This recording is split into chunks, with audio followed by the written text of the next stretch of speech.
Magandang araw mga boss, tignan nyo naman yung mga datingan na mukha ng sasakyan ni customer. Oh. Yung bang pag nakita mo talagang magmamadali ka. Kasi nga, RAS. Bigyan ko pa na, ang ganda ng forma nung RAS eh. Kaya natagalan ako ng pag-DJ eh.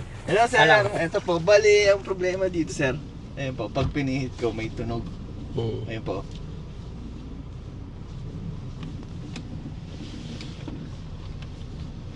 Tapos Po, minsan pag i-drive ko sir, tapos ganyan, parang may crack sound pa rin. Hindi, parang pigil sir.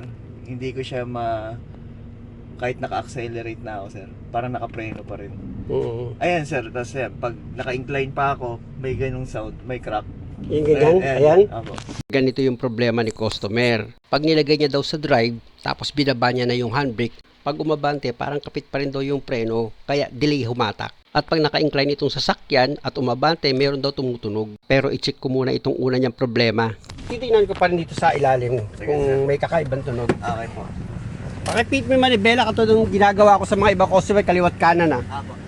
Ito nga yung una niyang reklamo na pag nililiko niya raw yung manibela, pakanan or pakaliwa, meron daw siyang naririnig na ingay. Kaya pakinggan nga natin mga boss. Wala akong narinig mga bossing, negative. Lipat naman ako dito sa driver side. Sige. At sinabihan ko nga na ituloy niya pa rin yung pagliko ng manibela ng pakaliwa at pakanan.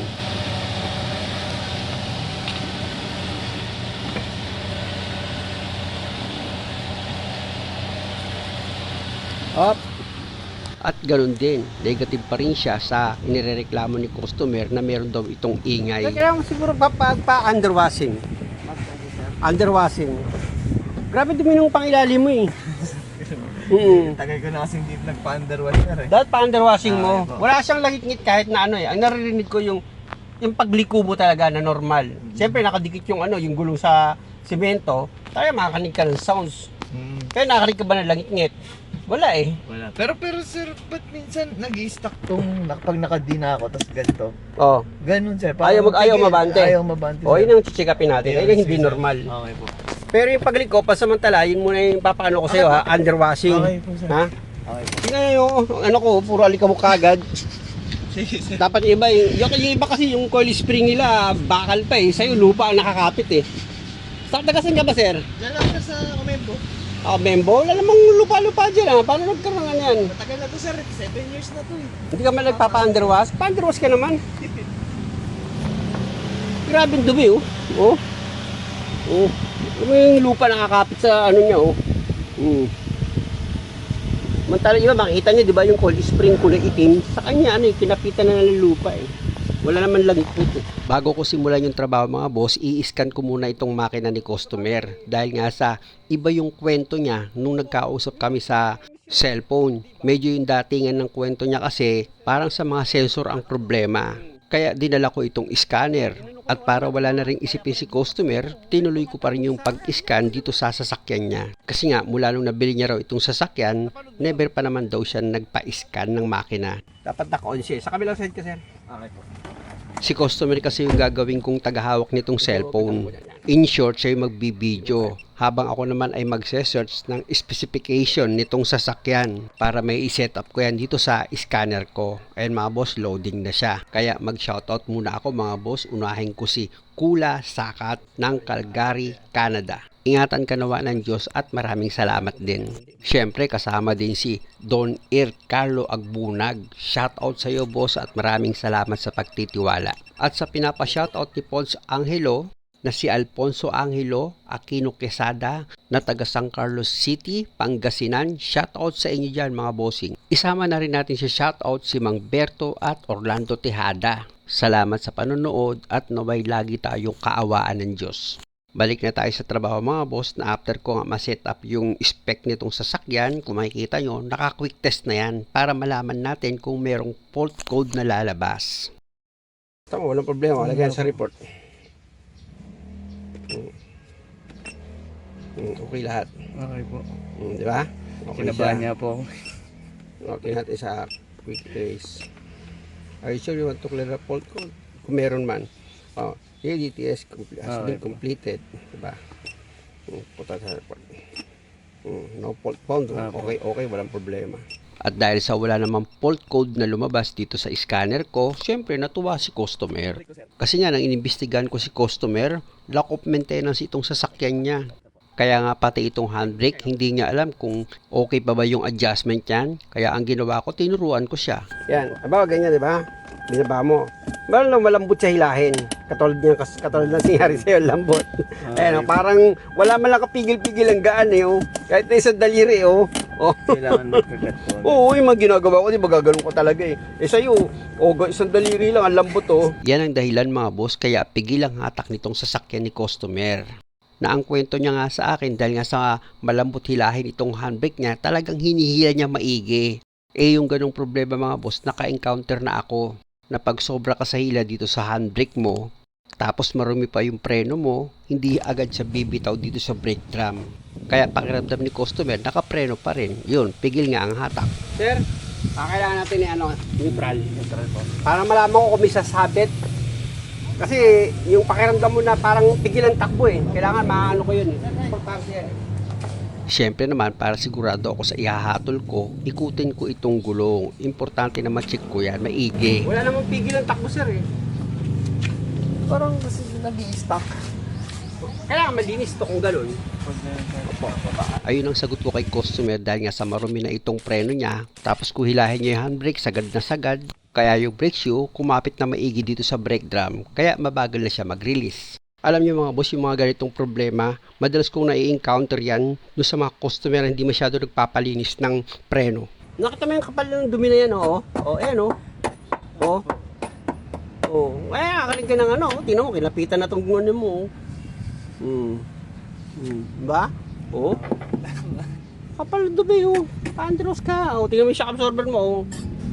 Kaya hindi lang kitang narinig mo yung parang sumasayad na hirap na hirap yung gulong. Hirap na hirap iliko yung gulong mo eh. Yung ko namang sabi ako may sira sa sakyan mo, wala naman talaga. Hindi naman nga, oo. Ayun. Huwag nyo sanang pagkamalian mga bossing, dito sa sinasabi ko, hindi para pintasan si customer, kundi para paalalahanan ko siya na matuto naman siyang magpalinis ng sasakyan. Kasi nakita nyo naman, at siya na rin yung may sabi sa akin na kulang daw siya sa maintenance. Kasi nga, natatakot daw siya kay laboy palit. Eh gaya na lang daw nitong problema niya na pigilang hatak, tapos pag-aabante siya, biglang may tutunog dito sa harapan ng gulong niya, na yan na nga yung kinakatakot niya na baka mapagastos daw siya ng malaki. Pero nang mabuksan ko nga itong preno niya, marumi lang talaga. Kaya nangyari, nagkakaroon siya ng paninikit. Na doon na nga papasok yung sinasabing problema ni customer na pigil na yung hatak nitong sasakyan niya. Kaya kayo mga viewers, pag naka-encounter kayo ng ganitong problema at sa palagay nyo okay naman yung makina nyo, kondisyon naman siya, punta muna kayo dito sa preno nyo. Kayo na yung mag-DIY. Linisin nyo na agad. Lalo na't kapares naman ito yung sasakyan nyo. O di basic na lang yan. Sa paglinis naman itong preno mga boss, nakita nyo naman di ba kung paano ko yung ginagawa. At sigurado naman ako kung tools lang pag-uusapan, meron kang jack, meron kang flat screw, meron kang martilyo sa bahay kung wala kang ball hammer. O liha na lang ang bibilin mo. O kaya kung gusto mo, dagdagan mo pa ng brake cleaner para mas maganda. Pero kung wala ka talagang pambili, chat mo ko para matulungan kita. Para mahanapan natin ng buyer yung sasakyan mo. Joke! O ito na mga boss, kung makikita nyo, ginamitan ko na ng brake cleaner itong brake shoe. Para kung may malagkit na kumapit or langis dito sa brake shoe nyo, mawas out siya. At sa pag-adjust naman mga boss, gagamit ka ngayon ng flat screw. Ayan yung brake adjuster nya, yan tinuro ng flat screw ko. Pipihitin nyo lang naman yan pataas para mag-adjust nga itong brake shoe nyo. Pero, wag naman sobra-sobra sa pag-adjust. Mamaya hindi mo na mailagay itong brake drum eh. O kaya mailagay mo man, masyado siyang kapit dito sa brake shoe. Eh ang mangyayari, mahihirapan ka ng bunutin itong brake drum. Na kung pababayaan mo naman nakapit itong brake drum dito sa brake shoe, may possible pag nasa biyahe ka, manikit naman itong preno. Dapat ganyan kung makikita nyo, after ko ma-adjust naiikot ko itong brake drum niya nang hindi ako nahihirapan. Tapos pwede ko na ngayon ilagay itong longgu. At syempre sa pila ng trabaho mo, yung mga nut dito sa gulong, siguraduhin nyo naman na maayos yung pagkakahigpit nyo. Yan o. Yan. Eh, sasabi ko. Ibang wala kang pesang paikutin mo yung gulong. Kung magkaroon ka man ng pesa, kaya bigla siyang pinaikot mo, biglang tumigil na ganun. Yan, tumigil. Okay lang yan. Dito sa paggawa ko ng sasakyan ni customer, tinuturuan ko na rin siya kung paano maglinis ng preno, kung paano mag-adjust para sa susunod nga siya na yung gagawa. O dito sa kabilang side, sabi ko sa kanya panoorin niya ulit na after niya nga matanggal yung gulong, paluin niya ng ball hammer itong brake drum para makalugyan. Tapos dahan-dahan niya na ngayon hugutin. O di ba mga boss, basic lang naman. Kaya lang kung makikita niyo itong brake drum niya, grabe na yung alikabok dyan at kinapitan na ito ng kalawang. Kaya ang gagawin nyo lang dyan, liyahin nyo itong disc niya para matanggal yung kumapit na kalawang. Na after nyan, hanginan nyo siya. Kung wala kayong panghangin, pwede naman punasan nyo ng basahan. Tsaka nyo ngayon isprayan ng brake cleaner para kung may kumapit na malagkit dyan or langis, mawash out nyo nitong brake cleaner nyo. Tandaan nyo mga boss, sa brake cleaning adjustment na gagawin nyo sa inyong sasakyan, wala namang big deal dyan. Basta huwag ka lang sumobra sa pag-adjust ng preno at huwag mong kakalasin itong brake shoe pati itong wheel cylinder o wala kang maling magagawa. At syempre naman sa pag-adjust na gagawin mo, hindi pwedeng sa kabilang side masikip tapos dito maluwag. Hindi pwede. Dapat kung paano mo inikot yung gulong sa kabila na maluwag sa pakiramdam mo na hindi siya kapit, dapat ganun din dito. Kaya nga pag nasunod mo yung sinabi ko, walang big deal. Walang masyadong usapang mahaba. Ibig kong sabihin. O i-check na natin itong handbrake. Kay customer na natin yan iutos. Ano? Mixi na? Oh, parang isa Kaya- na lang. Hindi nga sir. Umikli na. Lagyan mo ng persa. Okay. Di ba? Ayun ang tama. Okay. Di ba? At least kanina, ang lambot eh. Ano po? Parang mapuputol lang. Ha? Parang magpipitkal na yung pagkangat.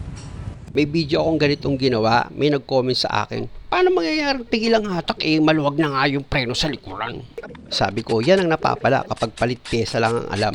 Common sense, para saan yung tinatawag na brake cleaning? Ay nako, balik na ako dito sa ginagawa ko. Pag-igo po yan, kasi sinabi ko sa'yo, ayan o. Ay talaga lang, sama siya. Ayan. Susunod, marunong ka na mag-adjust ha. Ako. Kita kasi natututo kayo eh. Sakit kasi sa, sa paningin yung niloloko kayo. Tapos, kita nyo, dami nagagalit sa akin kasi tinuturuan ko kayo.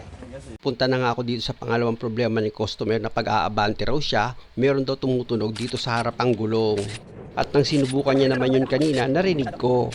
Lumabas nga yung ingay na lagitik pero sa passenger side ko narinig. Kaya linisan ko muna itong preno dito sa driver side.